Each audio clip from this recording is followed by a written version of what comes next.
ನಾನು ಅದಕ್ಕೆ ಹೇಳಿದೆ, ನಮ್ಮ CM ಹೇಳ್ತಾರೆ ನಾನು ಇವರನೇ ಅಲ್ಲ ಅಂತ ಅಂದ್ಬಿಡ್ತಾರೆ ಅಂತೆ. ನೋಡು ಅಂದ್ಬಿಟ್ಟು ಈಗ ಅಂತ ಹೇಳಿಲ್ಲಪ್ಪ, ಇಟ್ಸ್ ಎ ಫ್ಯಾಕ್ಟ್. ಅವನು ದುಡ್ಗೆರೆಯವನು, ನಾನು ಸಿದ್ದರಾಮಯ್ಯನವನು. ಸರಿ ಸರ್, ನೀವು ಹೇಳ್ಬೇಕು, ಅವನು ಹೇಳ್ಬೇಕಲ್ಲ, ಅವನು ಹೇಳ್ಬೇಕಲ್ಲ ನಾನು ನಿಮ್ಮೂರನಲ್ಲ ಊರನಲ್ಲ ಅಂತೇಳಿ. ಅವ್ನು ಕರ್ ಕೇಳಪ್ಪ. ನಿಮ್ಮ ಜೊತೆ ಅವನು ಚುನಾವಣೆಗೆ ನಿಂತು ಚೇರ್ಮನ್ ಆಗಿರೋನು ಸರ್, ನಾನು ಹೆಂಗೆ ಕರೆದು ಕೇಳಲಿ ಸರ್. ಈಗೇನೋ ಪ್ರೆಸ್ ಮೀಟ್ ಕರಿತಾವ್ರ 12 ಗಂಟೆಗೆ ಏನೋ ಪ್ರೆಸ್ ಮೀಟ್ ಅಂತ ಅನೌನ್ಸ್ ಮಾಡೋರಿಗೆ. 12 ಗಂಟೆಗೆ ವಿಧಾನಸಭೆ ಚರ್ಚೆ ಆಗ್ತದೆ, ಮಂತ್ರಿ ರಾಜೀನಾಮೆ ಕೊಡ್ತಾರೆ, ಅದಕ್ಕೆ ಹೊಸ ಮಂತ್ರಿ ಯಾರು ಮಾಡಿಸ್ಬೇಕು ಅಂತೇಳಿ ಚರ್ಚೆ ನಡೀತಾ ಇತ್ತು. ಮುಂದಕ್ಕೆ ಹೋಗ್ತೀನಿ. ಸ್ಪೀಕರ್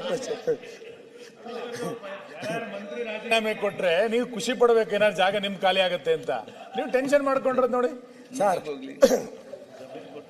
ನಮಗೆ ಇದರಲ್ಲಿ ಖುಷಿ ಆಗೋದ ಏನು ಇಲ್ಲ. ನೀವು ರಾಜೀನಾಮೆ ಪೊಲೀಸಲ್ಲಿ ಐತೆ ಕೇಳಿ ಪರಮೇಶ್ವರ್ ಅವ್ರನ್ನ. ಯಾರು ಕೊಲೆ ಮಾಡ್ದೋ ಎಲ್ಲಿ ಹುಡ್ಕೊಂಡು ಹೋದವ್ರ್ತಾರೆ, ಯಾರಿಗೆ ಆಸ್ತಿ ಸೇರ್ತೈತೆ ನೋಡು ಅವ್ನು ಹುಡುಕ್ತಾರೆ ಫಸ್ಟು. ಈಗ ನೀವು ಮಂತ್ರಿ ರಾಜೀನಾಮೆ ಕೊಡ್ತೀರಾ, ಕೊಟ್ಮೇಲೆ ಬೆನಿಫಿಟ್ ಯಾರಿಗೆ? ನಿಮ್ಮವ್ರಿಗೆ. ಅದಕ್ಕೆ ಹೇಳಿದ್ದು ಮುಂದಕ್ಕೆ ಹೋಗಿ ಅಂತ. ನೀವೇನು ತಗೊಳಕ್ ಹೋಗ್ಬೇಡಿ ಸರ್. ಅಬ್ಕಾರಿ ಇಲಾಖೆ ಮಾತ್ರ ದಯವಿಟ್ಟು ತಗೊಳಕ್ ಹೋಗ್ಬೇಡಿ. ನೀವು ಒಳ್ಳೇದಲ್ಲ, ನಿಮ್ಮ ಕ್ಯಾರೆಕ್ಟರ್ಗೆ ಸೂಟ್ ಆಗೋದೇ ಇಲ್ಲ. ಆ ರೋಡಾಗ ಹೋಗಲ್ಲ. ನೀವು ಓದ್ತೀರಾ? ನಡೆ ಮುಂದೆ ಯಾಕೆ ಇನ್ನ ನಾನು ಶುರು ಮಾಡಿಲ್ಲ, ಅವಾಗೆ ಶುರು ಮಾಡ್ಕೋಬೇಕು. ಯಾವತ್ತೂ ಹಿಂಗ್ ಮಾಡಿಲ್ಲ ನೀವು.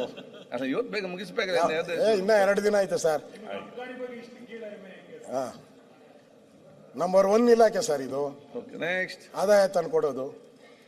ಬೇಕಾದ್ರೆ ಇನ್ನೊಂದು ದಿನ ಎಕ್ಸ್ಟೆಂಡ್ ಮಾಡೋಣ ಅಸೆಂಬ್ಲಿನ, ಪರವಾಗಿಲ್ಲ.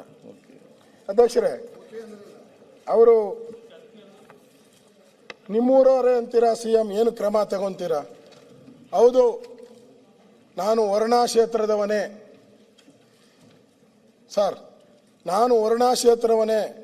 ಸಿದ್ದರಾಮಯ್ಯ ಅವರು ಚಿರಪರಿಚಿತರು, ಕ್ಲೋಸ್. ನಮಗೆ ನ್ಯಾಯಯುತ ವ್ಯಾಪಾರದ ಅರಿವು ಮಾಡಿಕೊಡಿ. ಟಾರ್ಗೆಟ್ ಅಗತ್ಯವಿಲ್ಲ.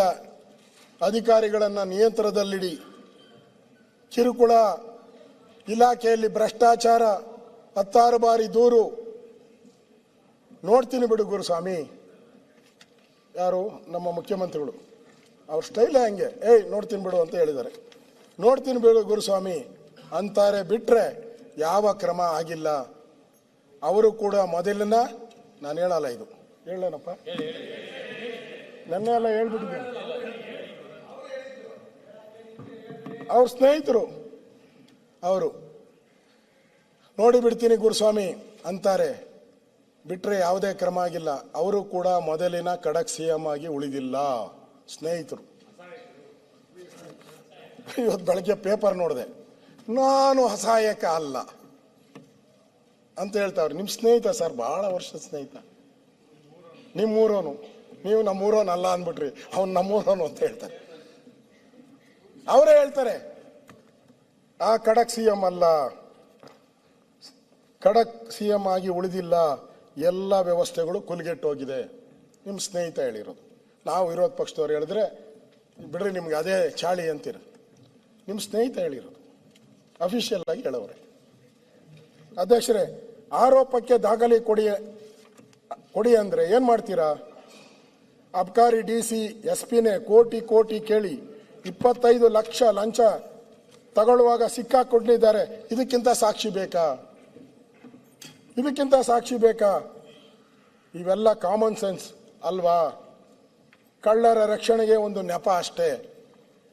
ನೀವೇನಾದರೂ ಸರ್ಕಾರ ಸಾಕ್ಷಿ ಕೊಡಿ ಅಂತ ಹೇಳಿದ್ರೆ ಅವನೇ ಹೇಳ್ಬಿಟ್ಟವನೆ, ಗುರುಸ್ವಾಮಿ ಮುಖ್ಯಮಂತ್ರಿಗಳ ಸ್ನೇಹಿತನೇ ಹೇಳ್ಬಿಟ್ಟವನೆ, ಕಳ್ಳ ನೆಪ, ಕುಂಟು ನೆಪ, ಇದು ಇಷ್ಟು ಕಾಮನ್ ಸೆನ್ಸ್ ಅಂತ ಅವನೇ ಹೇಳ್ಬಿಟ್ಟಿದ್ದ. ಇತ್ತೀಚೆಗೆ ಬೇಡ ಅಂದ್ರು 586 ಶಾಪ್ಗಳನ್ನು ಹರಾಜು ಮಾಡಿದ್ರು. ಬೇಡ ಅಂದ್ರು 586 ಶಾಪ್ಗಳನ್ನು ಹರಾಜು ಮಾಡಿದ್ರು. ಇದನ್ನು ನಾವು ಹೈಕೋರ್ಟ್ನಲ್ಲಿ ಪ್ರಶ್ನೆ ಮಾಡಿದ್ದೇವೆ. ಬರೀ ದುಡ್ಡು ಬರೋದು ನೋಡ್ತಾರೆ ಹೊರತೆ ಸಮಸ್ಯೆ ಬಗ್ಗೆ ಕ್ಯಾರೇ ಇಲ್ಲ. ಈ 586 ಕರೆದಿದ್ರು, ಯಾರಿಗೂ ಗೊತ್ತಿರಲಿಲ್ಲ. ನಮ್ಗನ್ಸುತ್ತೆ